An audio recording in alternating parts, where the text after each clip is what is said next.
하거나 덜하지 않아도 온전한 우리를 생각하는 시간. 여기는 전주 공동체 라디오 93.5MHz 오롯한 우리입니다.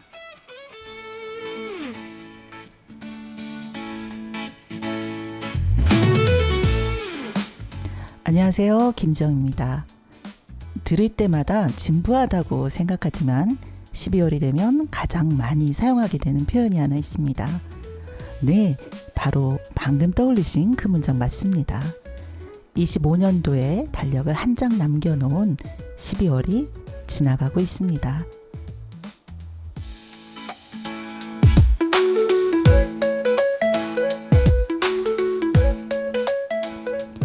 (2025년) 올 한 해는 어떠셨나요? 우리가 서로 다른 만큼이나 다양한 일들을 겪으셨을 듯 하네요. 저에게도 여러분에게도 우리 사회에도 많은 과제들이 던져진 한 해였습니다. 다들 그 과제를 어떻게 풀어오셨는지 혹은 과제를 맞추셨는지 궁금하네요. 제가 이 방송을 처음 시작하게 된 이유는 인권을 보다 가까이라는 과제를 풀어보기 위해서였는데요. 저는 여전히 그 과제를 풀어가고 있는 중입니다. 그래서 오늘 오롯한 우리에서는 이 과제를 함께 풀어가고 있는 전북인권교육연구소 식구들을 초대해 올 한 해 동안 방송을 통해 나눴던 인권 이야기를 함께 해보고자 합니다.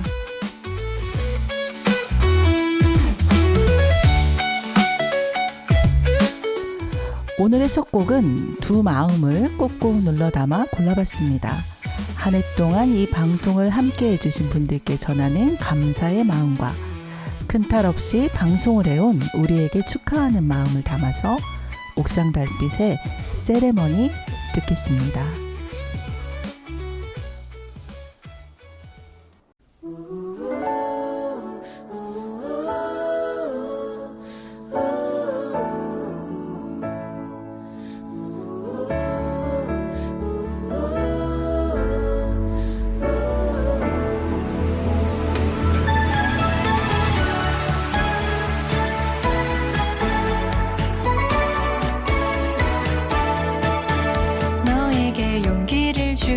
싶어 너에게 미소를 주고 싶어 길고 긴 터널을 지나 도착한 너에게 외로운 날들은 이제 안녕 더 이상 슬픈 하루는 다 지워버려 무지개 끝에 거의 다 왔어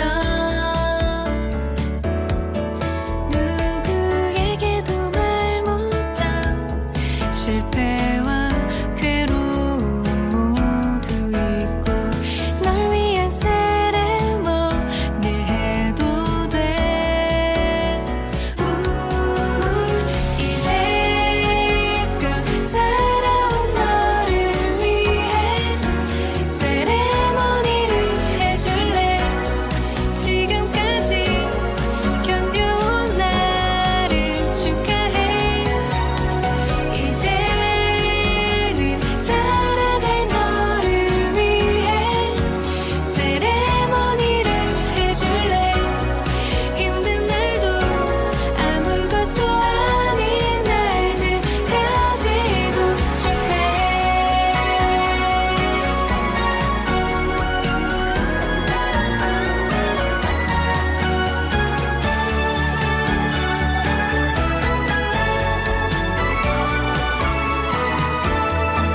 혼자 남겨진 시간 속 아득한 이 길의 끝에 서서 널 위한 세레머니를 시작해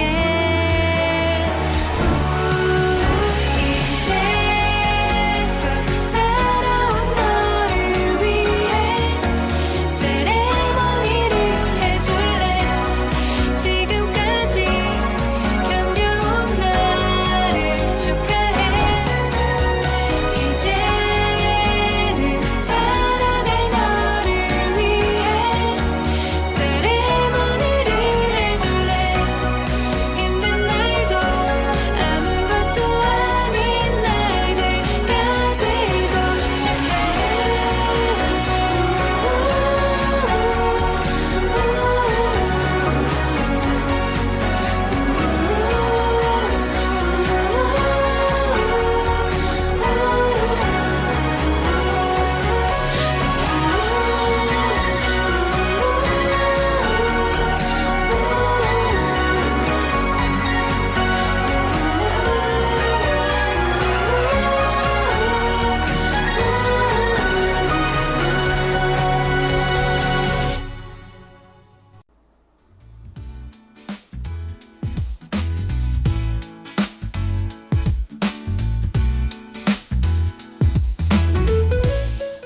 오늘의 랜덤 박스는 한 해를 정리하는 만남의 시간으로 채워갑니다.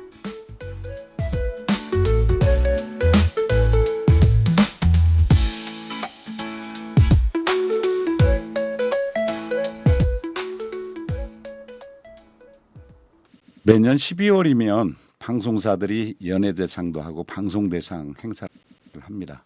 오늘 우리도 2025년에 방송된 오롯한 우리를 정리해보는 시간 가져보겠습니다. 제가 여기서 유일하게 또 남성이라고 저한테 진행을 맡기셨네요.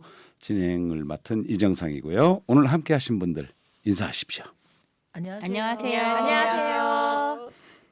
책일진, 서신영, 은유나, 허진이. 김지영입니다. 네, 그 오롯한 우리의 첫 방송이 작년 2024년 12월 20일이었고요. 오늘 방송이 13번째 방송입니다. 먼저 각자에게 인상적인 방송에 대한 이야기를 나눠볼까 합니다. 1위에서 8위까지 오후 초대석과 오후 랜덤 박스로 진행이 되다가 9회부터 오후 랜덤 박스로 진행이 되고 있는데요. 먼저 8회까지 오후 초대석을 제작했던 아주 수고가 많으셨죠. 김지영 선생님 이야기부터 시작해 볼까요? 안녕하세요. 저는 오롯한 우리의 제작과 진행을 맡고 있는 김지영입니다. 네, 방금 소개해 주신 것처럼 올 7월에 방송된 8회까지는 오후 초대석에 초점을 맞춰서 방송을 했습니다. 네.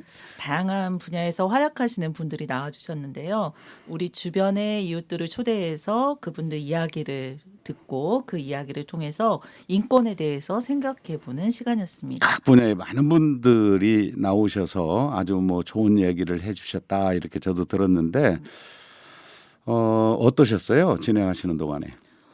네, 뭐 당황하는 순간도 있었고 제가 초보다 보니까 그다음에 또 심지어는 한번 녹음을 잘못해가지고 재녹음을 한 적도 있었고 여러 네. 일들이 있었습니다. 그리고 여기 지금 방송 함께하고 계신 분들 중에 초대 손님으로 나와주신 분들도 계십니다. 이 자리에 계신 분들도 각자 또 하시는 일들이 다르시니까 네, 네. 그 이야기들을 가지고 출연하셨군요. 네, 그렇죠. 그래서 뭐 서신영 선생님, 책일진 선생님, 허진희 선생님이 제가 방금 이름 말씀드린 순서대로 출연을 해 주셨습니다. 네. 저는 제가 여전히 초보 제작자라고 생각하고 있지만 정말 당시에는 초보였기 때문에 이 선생님들과 함께한 시간들이 굉장히 든든했고 힘을 많이 받았습니다. 앞으로도 저희가 랜덤박스를 중심으로 방송하긴 하지만 기회가 된다면 초대 손님도 모시고 싶은 그런 욕심도 있습니다. 이제는 조금 숙달이 되셨죠? 네, 할 때마다 늘 초보의 마음으로 새롭게 하고 있습니다. 그렇죠. 이제는 마이크 갑자기 내리든지 뭐 이런 실수가 많지는 않죠. 네, 많지는 않지만 종종 합니다. 그렇군요. 네, 첫 번째 초대 손님은 어떤 마음이셨나요? 네, 제가 첫 번째 손님이었습니다. 네, 서신영 선생님. 네. 그게 언제였나요?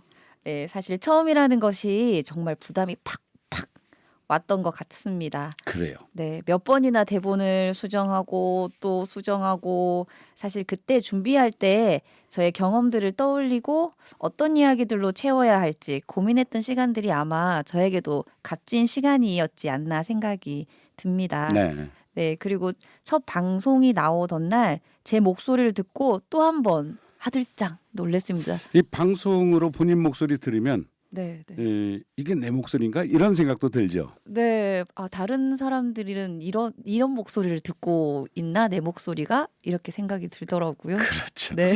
네. 네, 두 번째 초대 손님 어떤 분인가요? 네, 책일진입니다. 네. 앞에서 이제 첫 번째 손님으로 나오셨던 서신영 선생님이 워낙 녹음을 잘하셔가지고 제가 되게 고민을 많이 했거든요. 그리고 또 어떤 이야기를 해야 될지도 조금 많이 생각을 했었는데 제가 놀이와 그림책 강사로 활동하면서 네. 경험했던 부분을 이야기를 나눴던 걸로 기억합니다. 글쎄요, 평상시에 그 놀이와 그림책 참 어울리는 목소리다 이런 생각했거든요. 본인도 그러신가요? 그런가요? 감사합니다. 가수 하림 씨가 글을 쓰고 지경애 작가님이 그린 우리는 모두 사랑하는 사람을 위해 일을 합니다라는 그림책을 들려드렸었는데요. 혹시 기억하실까요? 네, 제가 그때 진행을 했기 때문에 아주 또렷하게 기억하고 있습니다. 그때 그림책 읽어주실 때 하림 가수의 노래를 배경음악으로 깔았던 게 기억이 납니다. 그날 그림책 읽어주실 때 아까 우리 진행자님께서 말씀하신 것처럼 저도 정말 좋아서 앞으로 방송에 그림책을 읽는 코너를 만들어야 되나 뭐 그런 고민도 했었던 기억이 납니다. 괜찮을 것 같습니다. 여기 계신 분들 중에 마지막 초대 손님이었던 허진희 선생님 뭐 어떠셨어요? 예, 그때는 제가 지금도 많이 떨긴 하는데요. 그때는 진짜 엄청 떨었던 기억이 나요. 근데 벌써 12월이라니까 정말 시간이 빠르게 흐르고 있다는 게 실감이 나는데요. 저는 제가 속한 전북 인권교육연구소에 대해서 소개를 드렸고요. 그리고 처음에 제가 인권을 배웠을 때, 그리고 이제 인권 강의를 갈 때 이런 다양한 에피소드나 제가 느꼈던 점에 대해서 이야기를 나눴습니다. 지금은 안 그러신데 첫 방송에서 많이 긴장을 하셨고 본인 스스로가 떠는 걸 느끼셨군요. 네. 네. 아니, 저는 할 때마다 그랬던 것 같아요. 우리 문윤아 선생님 어떠셨어요? 네. 제 소개를 잠시 드려도 괜찮을까요? 네. 저는 문유나입니다. 그리고 저는 이 자리에 오신 분들 중에 유일하게 오후 초대석에 초대받지 못한 손님이에요. 초대를 받지 못하셨나요? 네, 사실 네. 이제 자발 네네네. 잠깐만요. 이러시면 제가 문윤아 선생님을 초대하지 않은 것 같은 오해를 청취자분들께서 하실 것 같은데요. 제가 여러 번 초대했습니다. 그런데 결국은 모시지 못했죠. 네. 말재주가 없다 보니까 제 이야기를 풀어가는 자리가 되게 어렵더라고요.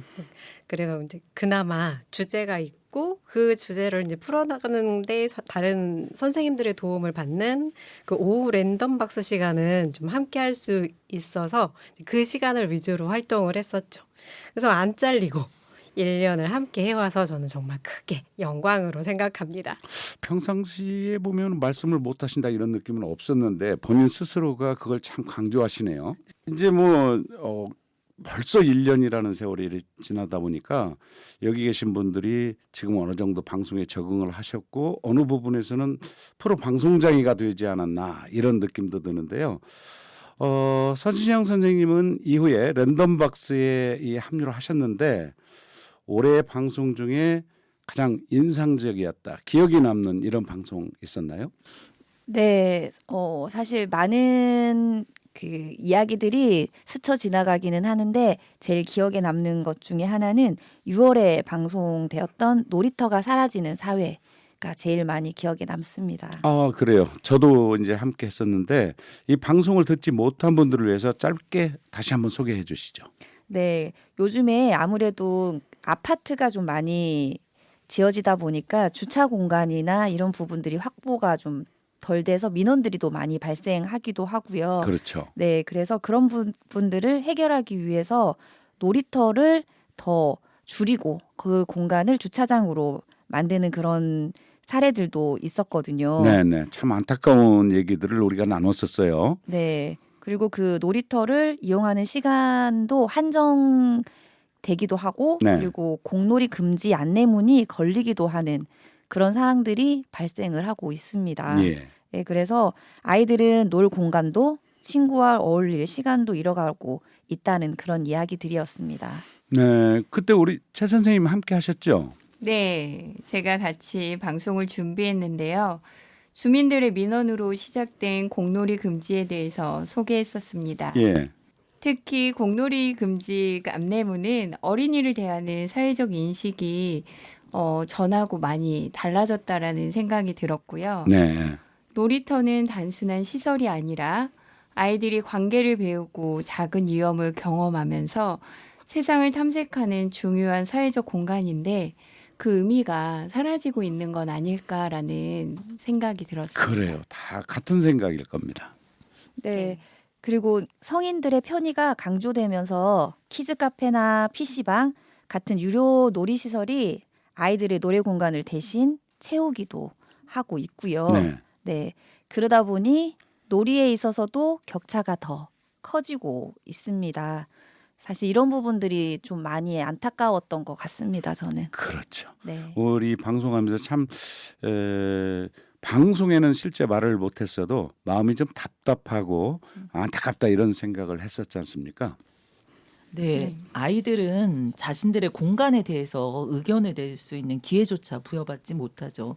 그러니까 어른들 눈높이에서 어른들이 생각하는 편의를 생각하고 그리고 기준을 세워서 아이들의 일상을 침해해 가는 거라는 생각이 들어요.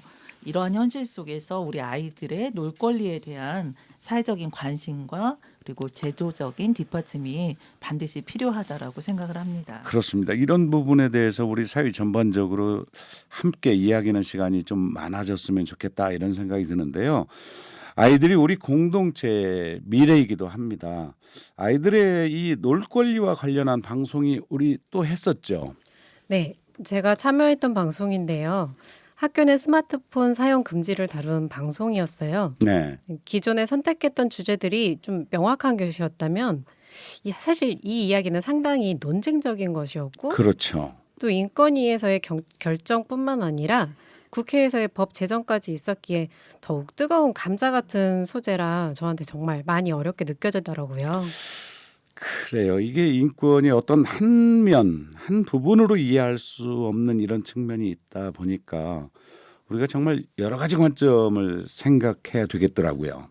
사실 주제 자체도 어려웠는데 지금 현재 안창호 인권위원장의 영향으로 짐작되는 이 인권위의 이상한 논의 과정과 네. 네, 그리고 인권을 축소 해석하는 결정의 내용까지 총체적으로 굉장히 어려웠어요. 그렇죠. 네, 읽고 그거를 제가 여러분들께 전달해 드려야 되는데 참 글도 이렇게 난해하게 써놨어요. 지금 기존의 인권위의 입장과도 너무 많이 달랐기 때문에 네. 그리고 논리적으로도 상당히 좀 빈약한데도 몰아붙여서 해놓은 느낌이라 그걸 이해하는 것도 어려웠었고 아무튼 최근 12.3 계엄에 대해서도 동조하는 안건도 내고 통과시킨 것까지 국가인권위가 정체성을 많이 잃었다는 걸 확인하는 이야기라서 정말 마음에도 많이 아프고 그리고 가장 기억에 남았던 것 같습니다. 그랬었군요.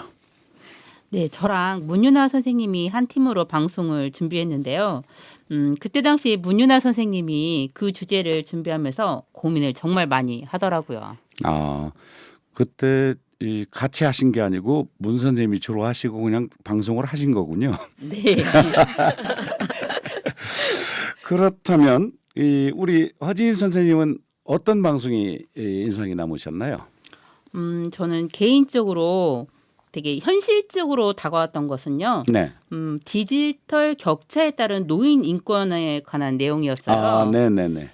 제가 좀 노인하고 저하고는 처음에는 매치를 못 시켰는데 읽다 보니까 꼭 제 이야기 같은 거예요.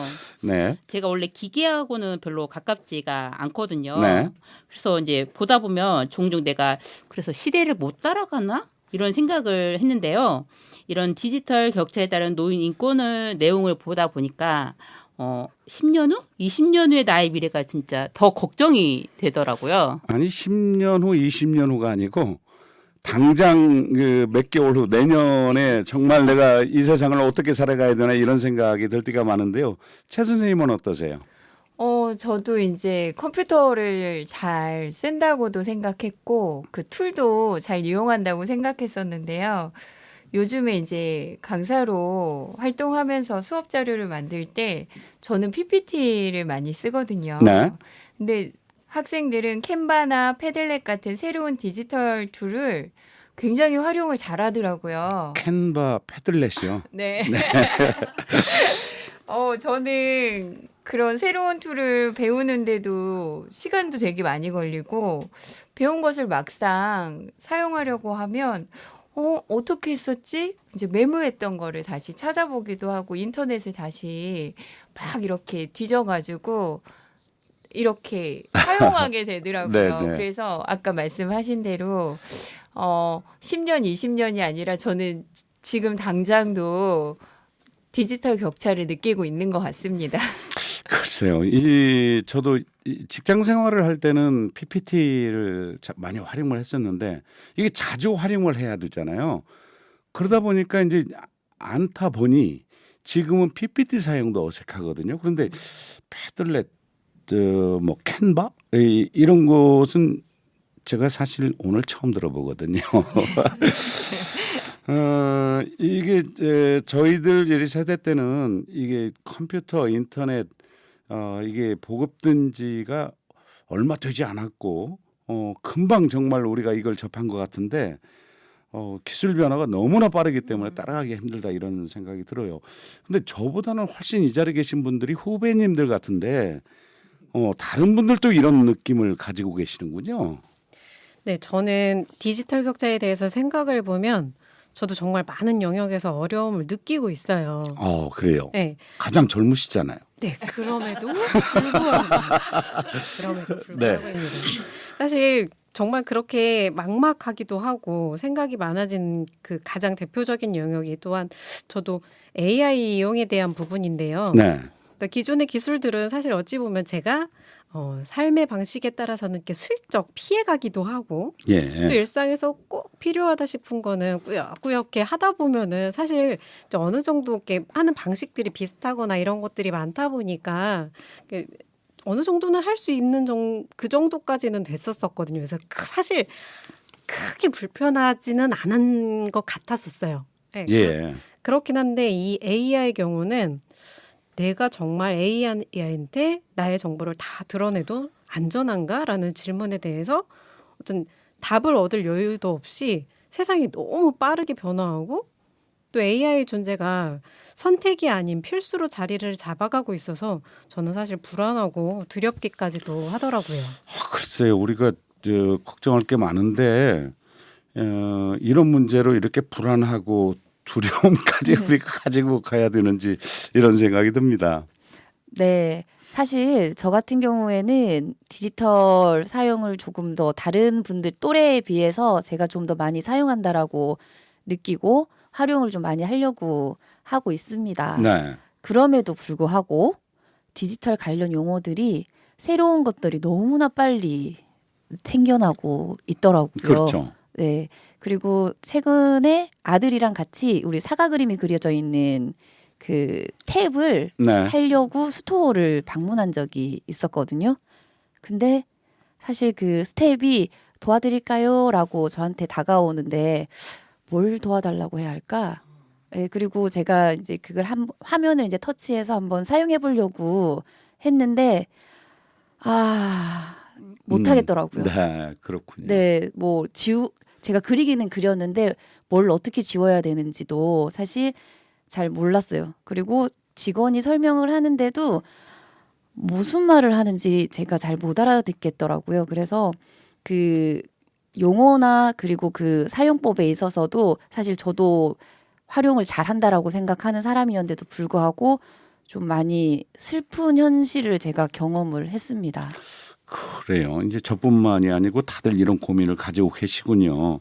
저도 이 휴대폰이라든지 컴퓨터 관련해서 자주 막히죠. 그러다 보면 아이들한테 부탁을 하게 되는데 그때는 아이들한테 화도 못 내고 다소곳하게 옆에 서서 이제 잘 학생처럼 이렇게 도움을 받는데요. 이 방송을 듣는 청취자분들도 아마 이런 그 고민들 뭐 심지어 아까 우리가 얘기했던 것처럼 뭔가 사유 뒤떨어지는 듯한 이런 불안감도 가지고 계실 거예요. 이 이야기를 꺼내신 허진희 선생님, 어떤 부분이 걱정되는 부분이 있으시죠? 많죠. 네네. 제가 이제 운전을 한번 생각을 해본다면 제가 젊었을 때는 걸어 다녔기 때문에 뭐 그때는 뭐 힘들다. 지금도 그러니까 젊으세요. 아니, 그렇죠. 이제 그랬는데 네. 이제 운전을 하고 나니까 네. 너무 편리한 거예요. 운전이 예. 이동하는데 그러다 보니까 운전을 한 10년 넘게 하다 보니까 이제 대중교통에 대해서는 제 머릿속에서 점점 잊혀지게 되더라고요. 예, 그래서 뭐 요금이라든가 어떻게 이동해야 된다든가 이런 걸 못 하다 보니까 예를 들어서 어쩌다 한번 서울에 올라가야 된다거나 기차를 타야 되거나 버스를 타야 될 때 예. 제가 운전을 여기 시내권이나 이 전라도권은 괜찮은데 이제 그 이상을 벗어나면 제가 그렇죠. 약간 불안함을 느껴서 이 대중교통을 이용해야 되는데 할 줄을 모르는 거예요, 제가. 그래서 그렇죠. 제가 1년에 한 번 버스표를 살까 기차표를 살까 말까 하거든요. 1년에 한 번도 안 되는 그 한 번을 위해서 네. 어플을 깔아야 되는데 네. 이 까는 것도 어렵고 어떤 거를 깔아야 될지를 모르겠고 시간도 찾기도 어렵고 이거를 깔아야 되나 저거를 깔아야 되나 뭐 옆에서 동생들이 얘기를 해주는데 나는 처음 듣는 얘기를 하는 거예요. 기차 얘기를 할 때도 네, 네.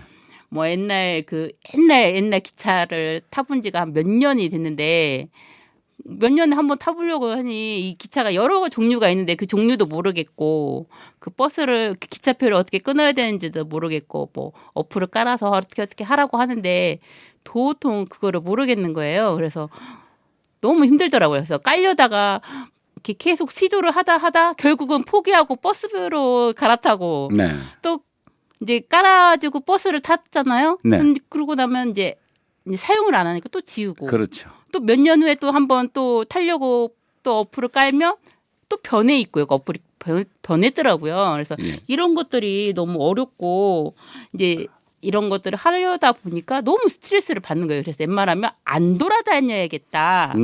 그래서 이동할 때는 어디 신랑이 쉬는지 안 쉬는지 먼저 물어보게 되더라고요. 저 같은 경우는. 근데 저 같은 경우는 제 아들이 제 카드로 예약을 해주거든요.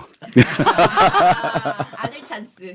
네, 방금 어디선가 아들 찬스라는 소리가 들렸을 거예요. 청취자분들 제가 마이크를 막 껐다 켰다를 하고 있어가지고 그 소리 이제 잠깐 들리셨을 것 같습니다. 네, 허진 선생님 말씀하시는데 남 얘기가 아니다, 내 얘기다 뭐 이런 생각 저도 좀 해봤고요. 저도 이제 스마트폰 쓰다 보면 최근에는 제가 쓰는 기능이 점점 줄어들고 있더라고요. 그래서 뭐 스마트폰 100% 활용하기 뭐 이런 건 꿈도 못 꾸겠고, 네. 네, 오히려 쓰지 않아서 지우는 어플들이 자꾸 생기면서 어떻게 해야 되지? 뭐 이런 생각이 들고, 네, 저희 오늘 같이 점심 먹었는데. 네, 제가 커피 주문하면서 키오스크에서 좀 헤맸어요. 네, 이 같이 있었던 선생님들이 이따 방송할 때 꼭 얘기해 주세요. 저한테 이러시더라고요. 그러니까 키오스크 쓰는 것도 저도 좀 어려울 때가 있더라고요. 그렇죠. 이 며칠 전에 아는 지인분하고 식사를 하는데 같이 온 그 지인의 손자가 아주 휴대폰을 현란하게 이렇게 다루는 모습을 보면서 우리 흔히 그러잖아요. 얘들은 종족이 달라 우리하고 뭐 이런 얘기들을 하는데 세대마다 이렇게 디지털을 활용하고 대하는 여러 가지 다른 방식들이 있을 거예요. 네, 제가 최근에 아들하고 얘기하다가 아들이 핸드폰을 보여주면서 뭔가를 이렇게 읽어보라고 보여줬는데 글씨가 너무 작아서 제가 읽기가 너무 힘들더라고요. 네. 그래서 아들에게 너 이게 보이냐 이렇게 물어봤는데 네. 잘 보인대요. 네. 그러고 이제 돌아보니까 제가 어느 순간 제 핸드폰의 글자 크기를 키워놨더라고요. 생각해 보니까. 네. 그리고 생각해 보니까 제 안경도 다투점 랜드로 바뀐 지가 좀 됐더라고요. 그래서 내가 언제 이렇게 제가 변할 때는 몰랐는데 이 아들의 핸드폰을 보면서 그걸 다시 한번 체감을 했거든요. 그렇죠. 예. 저도 이제 당연히 느끼는 내용이니까 이게 뭐 여기 계신 분들이 많은 분들이 남 얘기가 아닌 것 같다 이런 생각하실 거예요, 그렇죠? 네. 방금 전에 이제 허진 선생님이 대중교통에 대한 이야기를 하셨는데요. 네네. 저는 그 얘기 들으니까 장애인 이동권 이야기도 해보고 싶다는 생각이 들었어요. 그래요. 이 장애인 이동권 정말 이 이야기 하나만 가지고도 우리가 할 얘기가 참 많죠. 인권 공부하다 보니까 그렇죠? 네, 몇 년 동안 뉴스에서 되게 많이 보게 됐던 것 같아요. 전국 장애인 연합회에서 장애인의 이동권 보장을 위해서 이제 지하철에서 이제 시위하는 모습들이 방송에서 많이 나오는데 그렇죠. 그 부분을 굉장히 부정적으로 보도가 되는 걸 접하면서 처음에는 제가 인권 공부를 하기 전에는 네. 그래 왜 저렇게 불편하게 출근 시간에 저러지? 라는 생각도 했었던 것 같아요. 그러니까 이게 언론 보도도 그렇고 일부 정당 관계자들의 정말 상식적이지 않는 이런 그 언행을 보면서 우리가 좀 분개했던 이런 경우도 있었죠. 인간의 존엄과 평등권을 보장한다는 헌법과 달리 우리의 현실에선 아직도 장애인들은 대중교통 접근권이 굉장히 제한되어 있잖아요. 네. 그러니까 헌법에 보장된 기본권이 침해되고 있는 거죠. 이게 장애인들에 있어서 이동권이라는 것은 생존권과 직결이 되는 거거든요. 그래서 우리가 이제 사회적 약자를 생각할 때 우리가 모두 고려해야 될 이런 부분들이 뭘까요? 네, 제가 조금 설명드려 볼까 합니다. 흔히 이제 장애인을 사회적 약자나 사회적 소수자라고 설명을 합니다. 네. 우리가 사회적 약자나 소수자 설명할 때는 이제 전체 인구에서 그 수의 비율, 즉 얼마나 되는가, 인구가 몇 명인가를 이야기하는 것만은 아닙니다. 그렇죠. 네, 특히 언론이나 정치 같은 영역에서 자신들의 목소리를 제대로 충분하게 낼 수 있는가 아닌가 이런 것들을 판단해야 사회적 약자와 소수자에 대해서 좀 더 이해할 수 있게 될 수 있습니다. 네.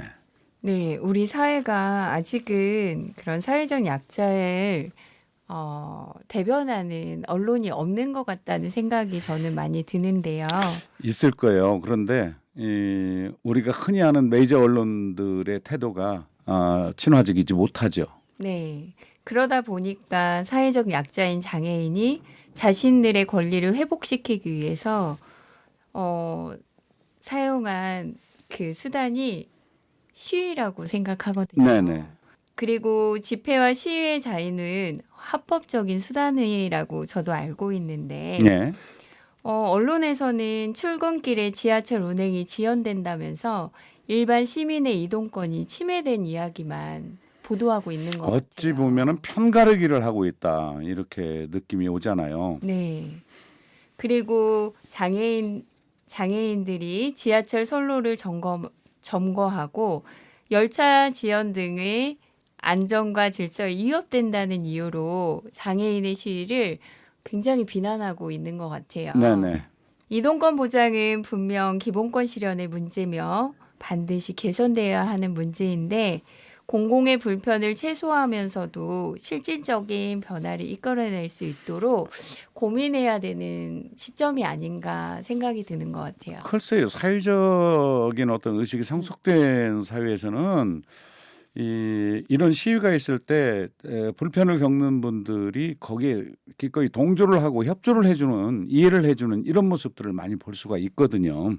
네, 저는 그 세계 인권 선언에 대해서 좀 말씀드리고 싶어요. 예. 세계 인권 선언 29조에서는 개인은 사회 속에서만 완전하게 발전할 수 있다라고 말하고 있습니다. 네. 혼자서는 결코 인권을 완성할 수 없다는 뜻이기도 하고요. 그렇죠. 네. 그리고 인권은 서로의 다름을 존중하는 약속이며 서로가 지켜주는 약속이다라고 생각을 합니다. 예. 장애인과 비장애인의 다름을 인정하고 서로의 권리를 지켜주는 사회, 그 속에서 모두가 함께 살아갈 수 있는 세상을 만드는 것이 우리가 지향해야 할 진정한 인권의 모습이지 않을까 생각이 듭니다. 그렇습니다. 이 지금 1년 동안의 방송 내용을 이렇게 정리하면서 이게 한정된 시간이기 때문에 그 간단하게 이렇게 알아봤는데요. 많은 분들이 지금 여기 참여하신 분들이 하실 얘기가 아직 많이 남아 있을 겁니다. 예, 노래 한 곡 듣고 계속해서 이야기 나눠보겠습니다. 바닥에 남은 차가운 껍질에 뜨거운 눈물을 부어 그만큼 달콤하지는 않지만 울지 않을 수 있어 온기가 필요했잖아 이제는 지친 마음을 쉬어 이 차를 다 마시고 봄나루로 가자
이 차를 다 마시고 봄나르러 가자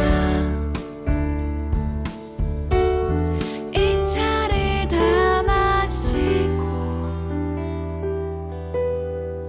봄나르러 가자.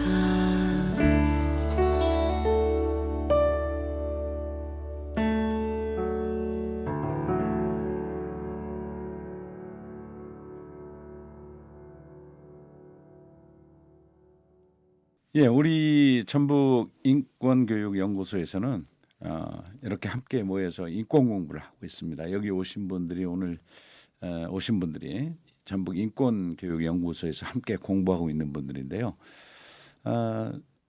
저는 처음에 이 퇴직을 하고 뭐 할까 이런 생각을 하다가 평상시에 강의를 했으니까 네. 이거 조금 배워서 강의나 한번 해볼까?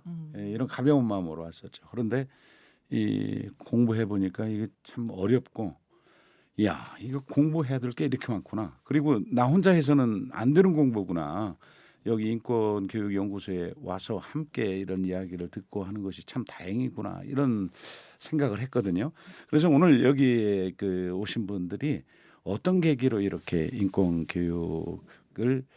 인권을 공부하게 되었는가? 우리 인권교육연구소에 오게 된 계기는 또 혹시 있으면은 어떤 것들이 있는지 알아보도록 하겠습니다.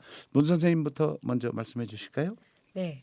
저의 경우에는 먼저 인권을 저보다 먼저 하신 지인의 추천으로 이 공부를 시작을 했는데요. 네.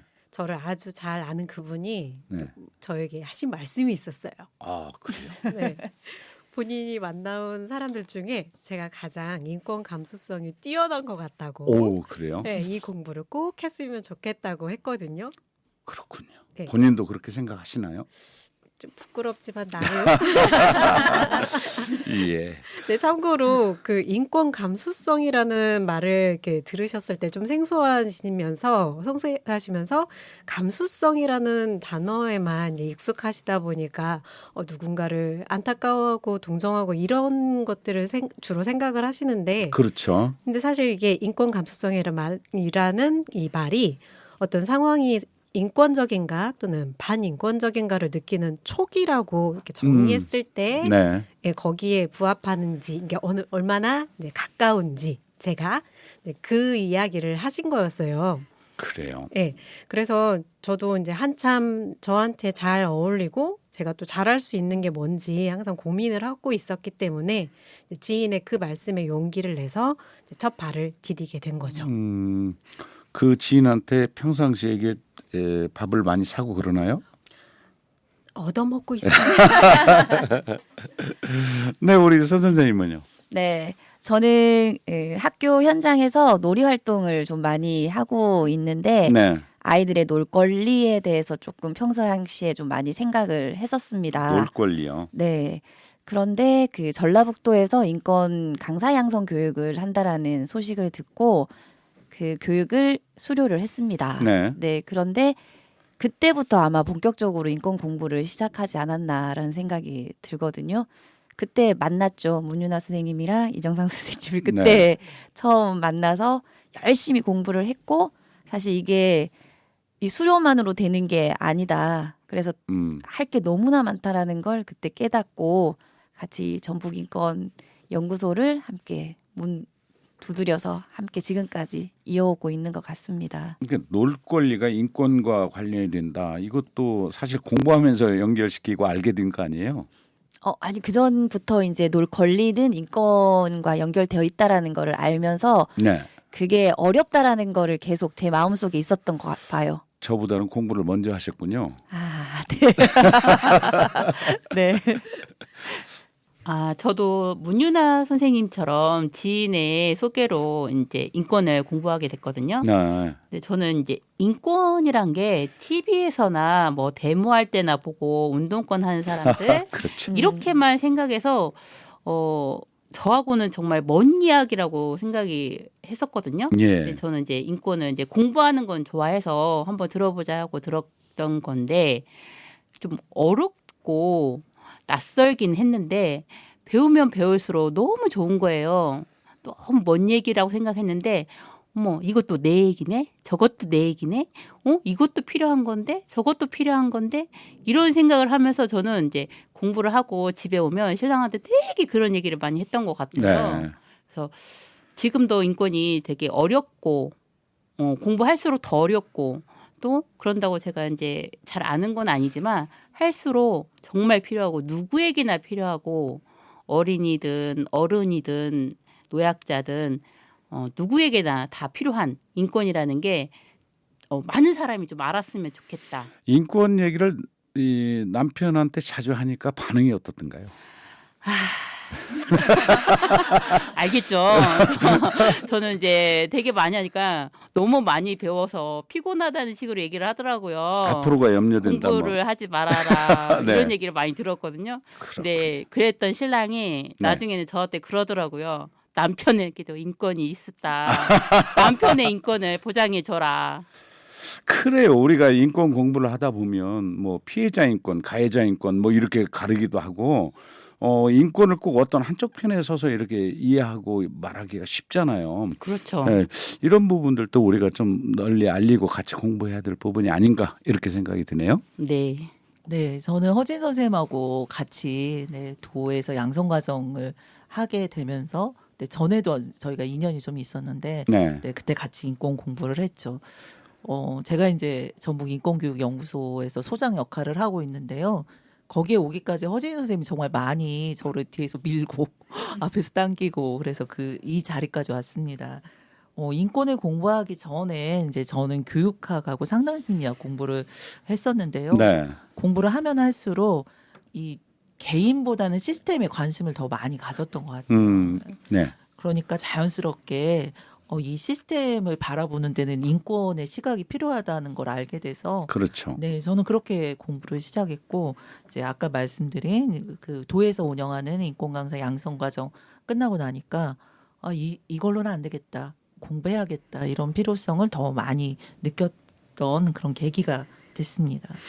그러니까 인권 공부를 하다 보면 처음에 인권에 대해서 잘 알지를 못할 때는 물론 지금도 충분치 않고 잘 모르지만 어떤 개인 대 개인의 문제로 이렇게 생각을 했던 것이 이제 국가 또 어떤 말씀하신 지금 시스템 이런 거에 대해서 우리가 관심을 가져야 된다는 이런 이제 생각을 하게 되는데요.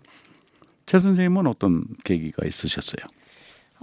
저도 이제 그림책과 놀이로 학생들을 만나면서 고민되는 부분들이 생기더라고요. 네.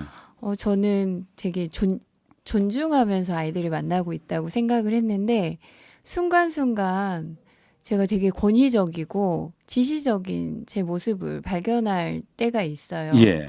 그런 걸 볼 때마다 너무 부끄럽다. 그리고 내가 되게 무지하구나라는 생각을 되게 많이 하고 있었는데 네. 여기 계신 서신영 선생님이 전북인권연구소에서 인권을 공부할 수 있다. 예. 그걸 얘기해 주셔가지고 참여하게 되었습니다. 그래요.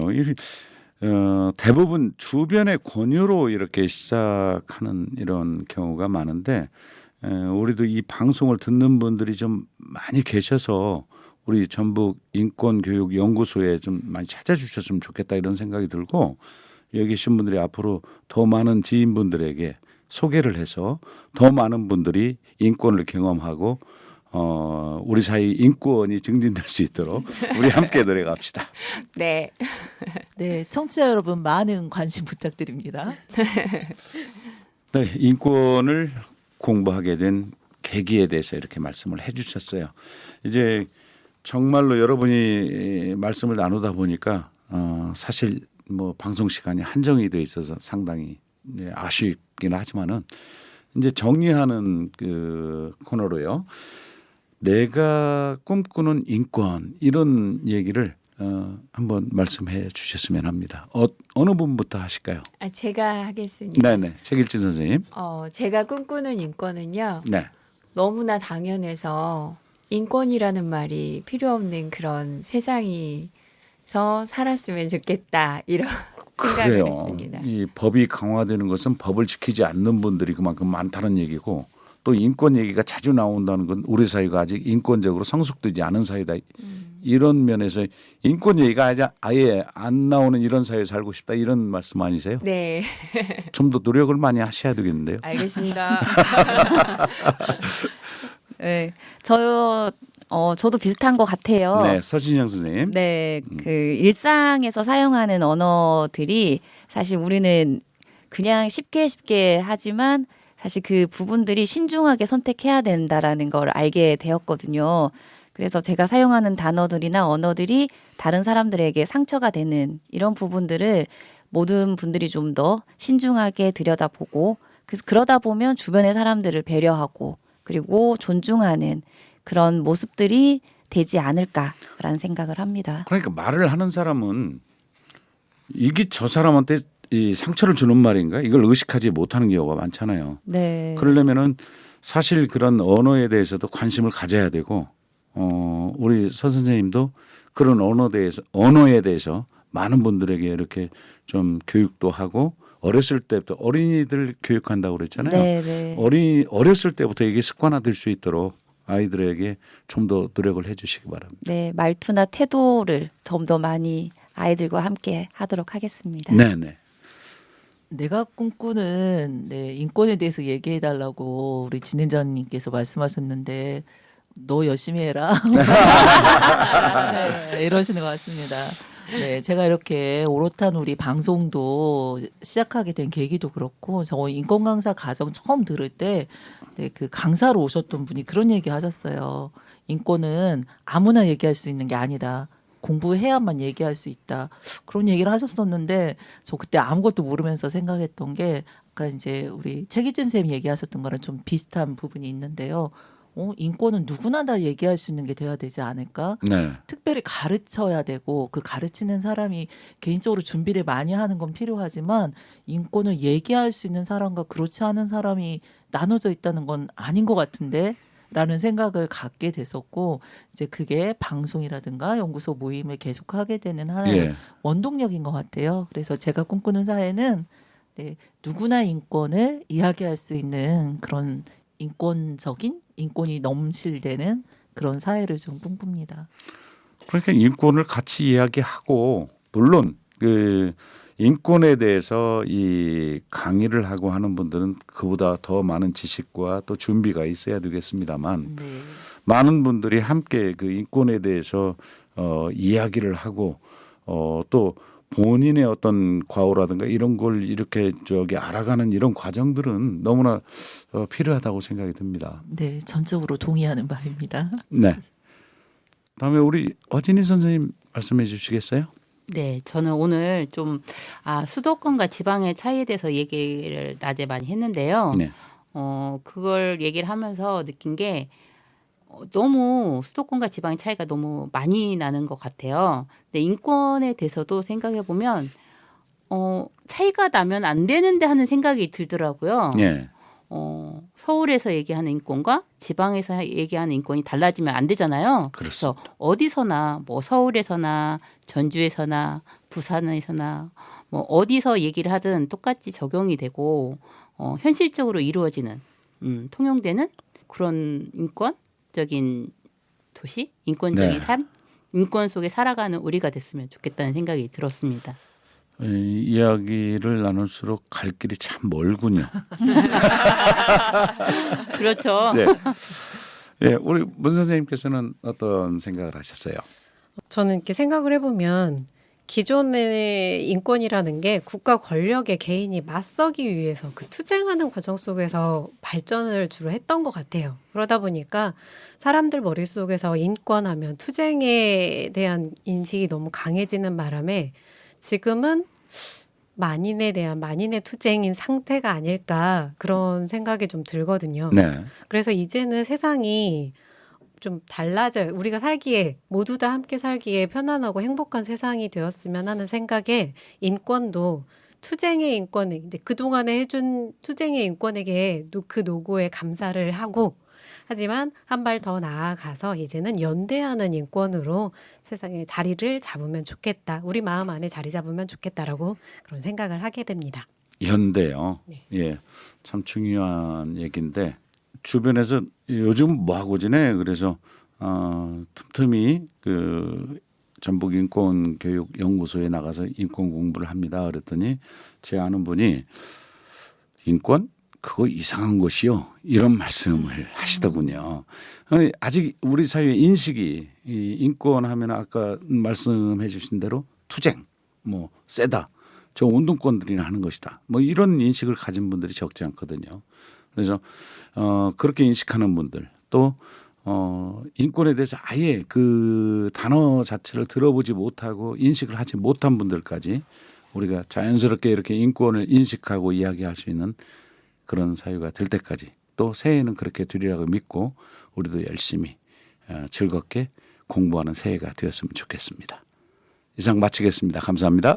감사합니다.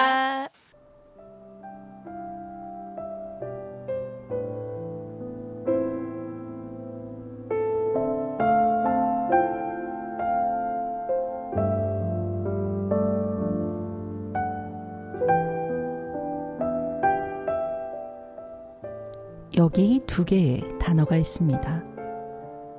국어사전에서는 첫 번째 단어를 이렇게 설명합니다.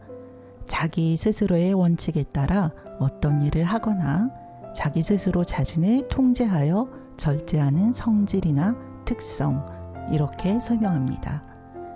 두 번째 단어는 남의 감정, 의견, 주장 따위에 대하여 자기도 그렇다라고 느끼는 것 또는 그렇게 느끼는 기분이라고 설명합니다. 첫 번째 단어는 자율성, 그리고 두 번째 단어는 공감입니다.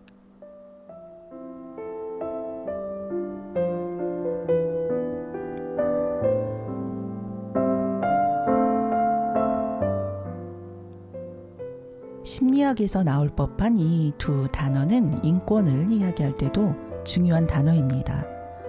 린 헌트는 인권의 발명이라는 책에서 권리가 자율적인 인격을 가정에서 실행되었다라고 설명합니다. 인권의 발명이라는 책 제목에서도 짐작할 수 있듯이 저자는 인권이라는 개념을 18세기에 서구에서 발명된 발명품이라고 주장합니다. 당시 18세기 서구에서는 여성, 아동, 정신병자나 하인 같은 사람에게는 자율성이 없다고 간주했습니다. 그러나 인류는 계급, 인종, 성별의 구분을 뛰어넘어서 인권이라는 새로운 개념을 받아들여야 했고 그 개념을 받아들이는 데는 공감이 큰 역할을 했다는 겁니다.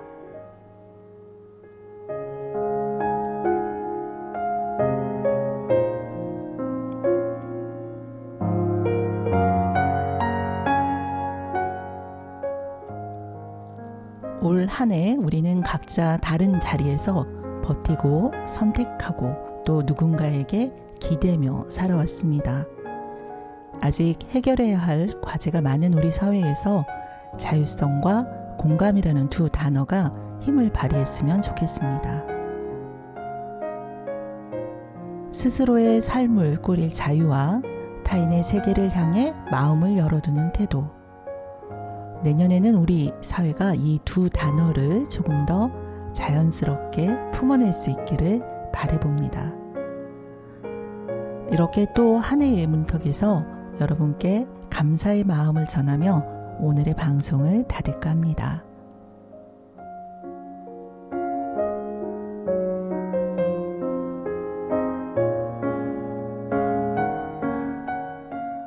함께 해주셔서 고맙습니다. YB의 흰 수염고래 함께 하면서 오늘 방송을 마칩니다.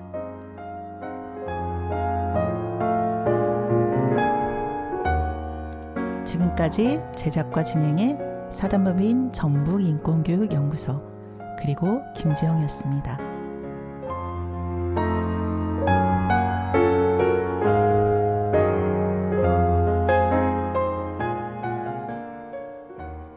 우리 공동체가 함께 키워낼 인권의 바람을 이야기하는 공간 전주 공동체 라디오 93.5MHz 이곳은 오롯한 우리입니다.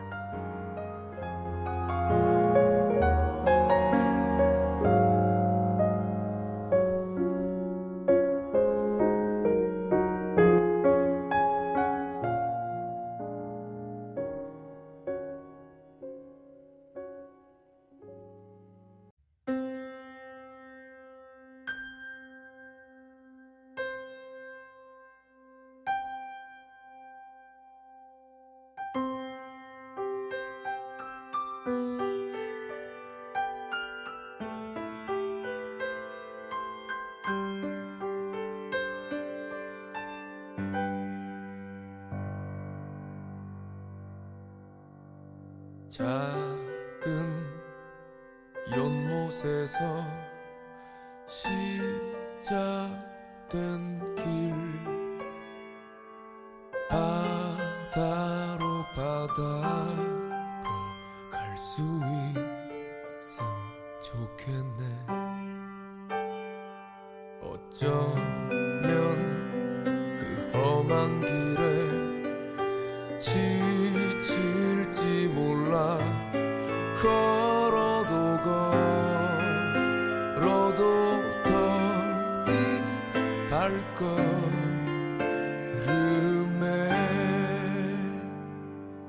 너 가는 길이 너무 지치고 힘들 때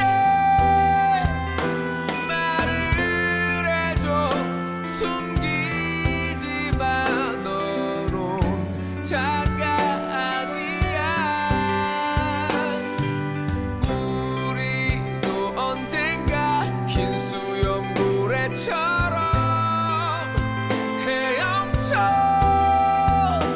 두려움 없이 넓은 세상 살아갈 수 있는 그런 사람이기.